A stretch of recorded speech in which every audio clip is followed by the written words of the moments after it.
This is Gemara Baba Basra, Daf Nun, and we pick it up on the top of Nun Amir Aleph.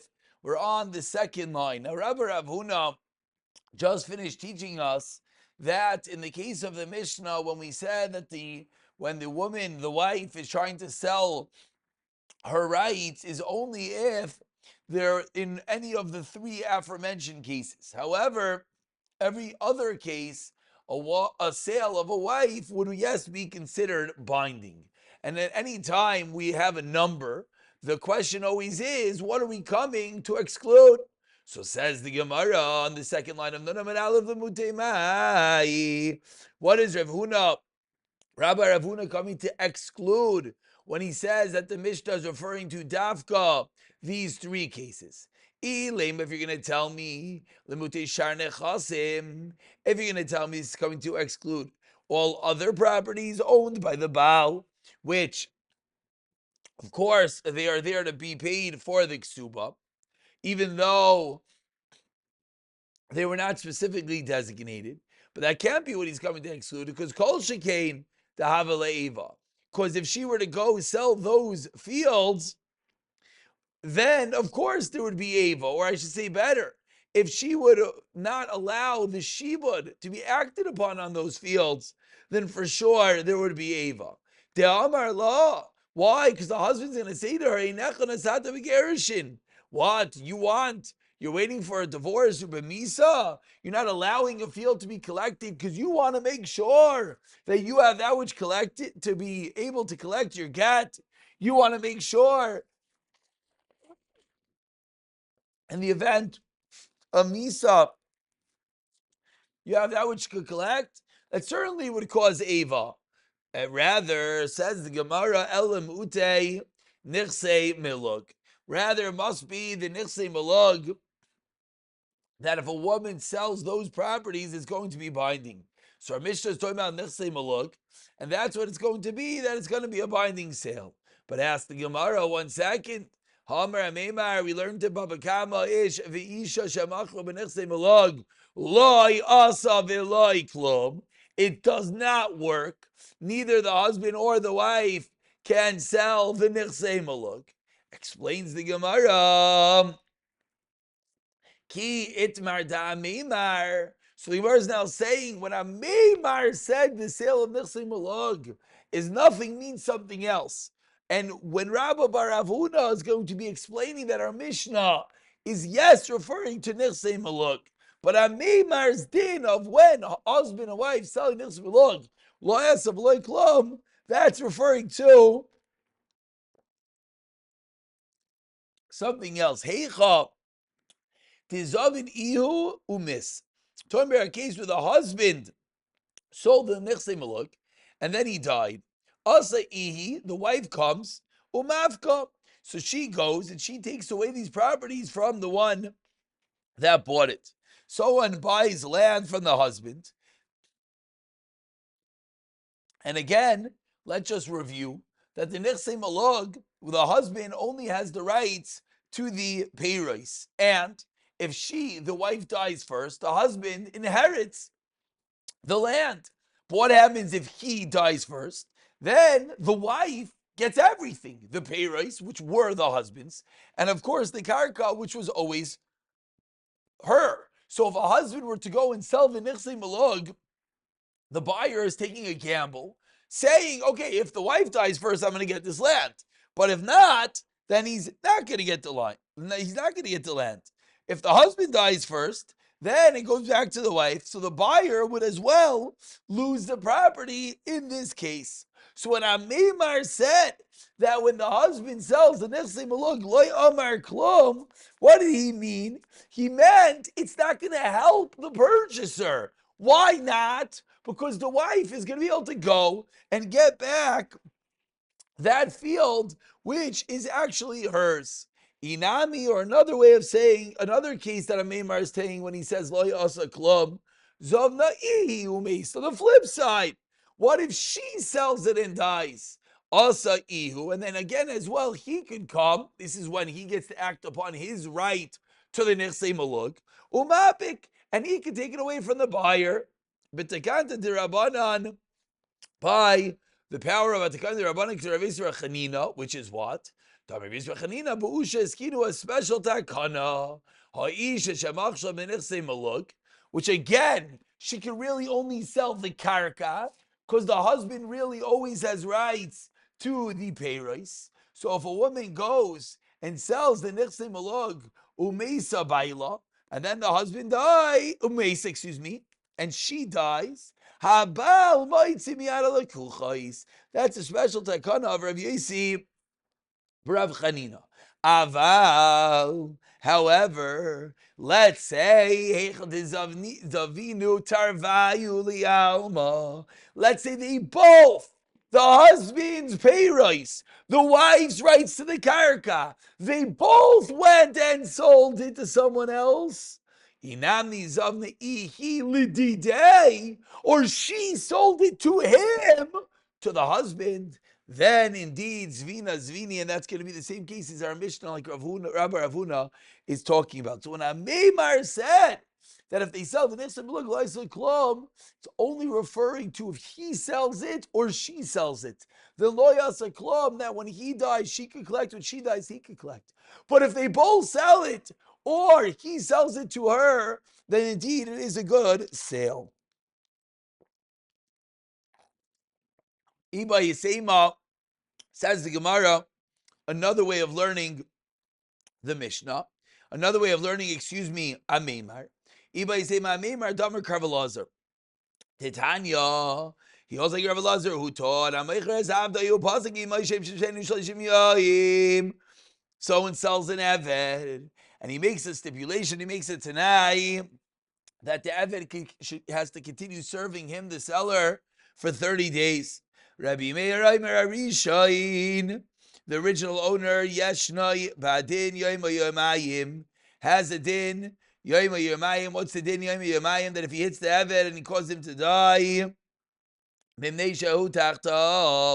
it's considered under his possession. Vasheni, and the new buyer who's going to get this Eved after 30 days, because right now it's not considered his Eved. Kosavar, says the Gemara, 1 second. Kosavar kinyan peiros ki kinyan goftami. Excuse me, not that wasn't a kasha. Kosavar kinyan peiros kinyan goftami. This din of Rameir that we're saying that the one that has the rights to have it for 30 days is considered the bailim with regard to the din of Yom Yomayim. Says the Gemara is why?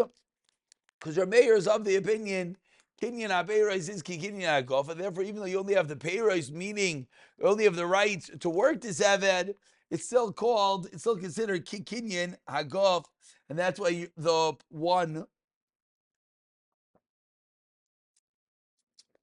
who has the rights is going to be considered the owner. Back to the Brisa. Rav Yehuda Aimer teaches Rav Yehuda, Hasheni Yashnei B'din Yom Yomayim Mimneshu Kasbay. The second one, Rav Yehuda argues, and he says the buyer, even though for the next 30 days he doesn't have rights to this Eved, but he bought the Eved. Since he bought the Eved, therefore he is the one that has the din of Yom Yomayim. Mimneshu Kasbay. Harisha Ein of Din Yom Yomayim Mimneshu Einoi Kasbay. Kasavar Rav Yehuda Kini Beiros Lav Kikini Nagavtami. So that is Rav Yehuda. That is Rabbi Meir. Two opinions in the Brisa. Now we have Rav Yossi. Now before we go into Rav Yossi, for one moment, let's just look at the Rashbam. The Rashbam, on the very bottom of the Amid, about 8 lines from the bottom, explains this din of Yom Yomayim. Let's take a moment. Rashbam says, Yamoid lo yakum. Upat, the ilu makali Yisrael chaveiroi, im machams makam zumeis, afilu soif shana ne'arak, and afkalame, mevinaka hamakam, lame shechoy shenaisai, a special din of Yom Yomayim that you consider the owner with regard to if you kill the Eved, the tashlumim that will ensue. That's Rav Meir, that's Rav Yehuda. We turn over to Nanam Beis, and now we have Rav Yossi. Rav Yossi, Oimer Shneim. Yeshem Dinim Yomayim. Says Rav Yossi, not the buyer, not the purchaser, not the seller, excuse me, but rather both of them together within Dinim Yomayim. Zem Ibnei Shu Tachtav. This one is under him. He's working for the next 30 days. This one is kasbay. Umit Sab Kalei Rav Yossi is misopek. Ikin base kidding gufdami, love kidding gufdami, and therefore v'safik nefashais is going to be lahakel. We're going to be meko with regarding to sarkanas nefashais, meaning they'll both have the patur of yoim oyomayim. Rebbe Lezer Aimer. Our fourth shita. Again, we just had Rav Yosi, we had Rav Yehuda, we had Rav Meir. Now we have Rav Elazar Aimer. 5 lines into Nona Mebeis. Shnehem. Einai B'din Yom Yomayim. The flip side. Neither one has the Patur. Zelefi She'einai Tachtav. Zelefi She'einai Kasboi. End of Brisa. Says the Gemara of Amar Rav. My time in the Rav Elazar Amar Kra. Lo Yakom Ki Kasboi Hu. Kasboi HaMiyuchad Loi. It's a kasboi that is miyuchad to him. And therefore, says the Gemara, Rav Elazar is going to say that when someone sells the Nechsei Malog, it's not going to be a good sale. Why? Because neither one has the full ownership. So Rav Elazar is going to be the one that we're explaining the din of Ameimar, that just like by Nechsei Malog, neither husband nor wife has full rights to this field, but rather they have it in tandem. The husband, the pay raise, the wife, the karka. So too, Rav Elazar, and Rav Elazar says, the pasuk says that it's only when it's a miyuchadik kasboi, and because over here by this eved it's not true, because the buyer has the eved, the seller has it for the next 30 days. Neither are going to be considered the bailim, and similarly by the nechsim belog, neither will be able to sell, neither husband or wife. And that's what a Maimer says. Loy asa veloy klum. And we continue about 10 lines down. The 2 dots veloy ish veloy leish chazaka. The husband cannot have a chazaka and his wife's nechasim. Says the Gemara, why can a husband not have chazaka in his wife's possession? Ish es ish, srichalim chayis. Says the Gemara, we know, Rav has taught us that an ish has a din of a macha, that if someone is trying to make a chazaka on her properties, again, her nichsei milug, which are properties she brings into the marriage, she has the karka, the husband has the rights to the payros, that if someone comes into that field, she has to be meicha. So why are you telling me that the husband can't make a chazaka in her field? Rav said she has a chiyuv macha. Says the Gemara, Biman. What does Rav mean when he said she has to make a macha?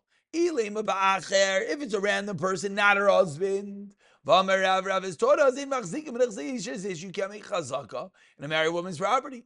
Elalav bibal, says the Gemara. So Rav must have been referring to the husband, and Rav said she has to make a macha. If she has to make a macha, clearly he could have a chazaka. So what did the Mishnah mean that he does not have a chazaka on his wife's property?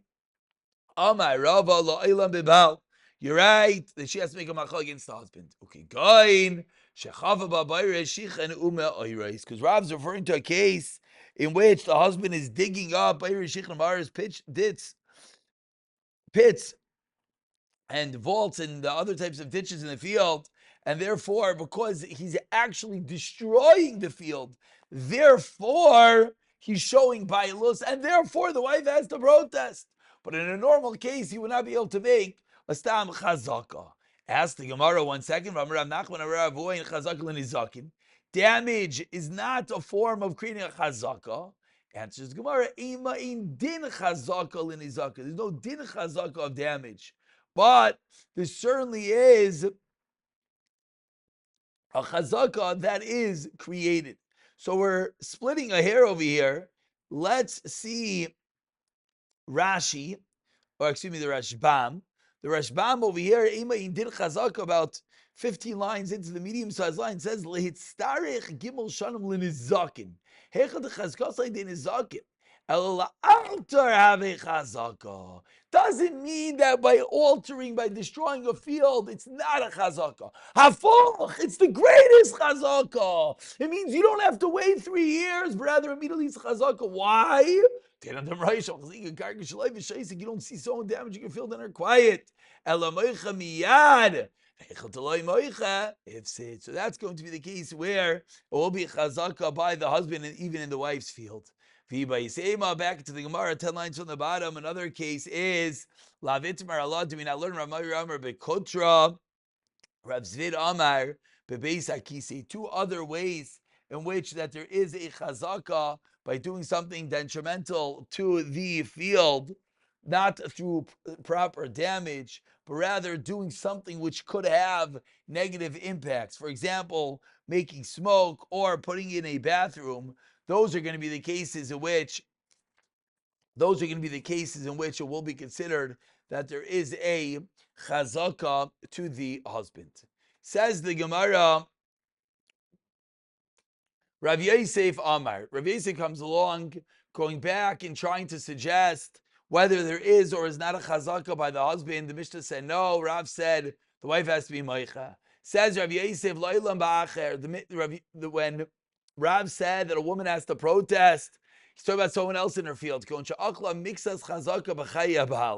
case is a person who ate partially the years of chazaka when the property was while the husband was still alive. And then another 3 years after the husband died. And the person is claiming that he bought this field from the husband. So Rav says in that case, if she is not meicha, this person living on the field 3 years after the husband died, then there's a chazaka. Why? Since this guy could have said, he could have told this woman, I bought it from you. Your husband died 3 years ago. And now it's 3 years later. So he could say, I bought it from you. So therefore, ki amar le nami.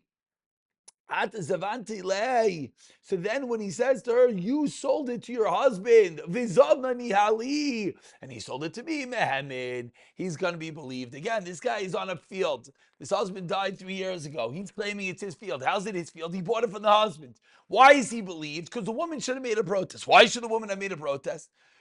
Because after the husband died, she let him there for 3 years. Now he's a beautiful taina. He could have said, I bought it directly from her. So now he has a namanis to say, guess what? Really what happened is that she sold it to her husband years prior. After the husband died, now I have full bias of this field because I've been in it. Stop over here. I'll pick it up from Gufa. Emirza Hashem.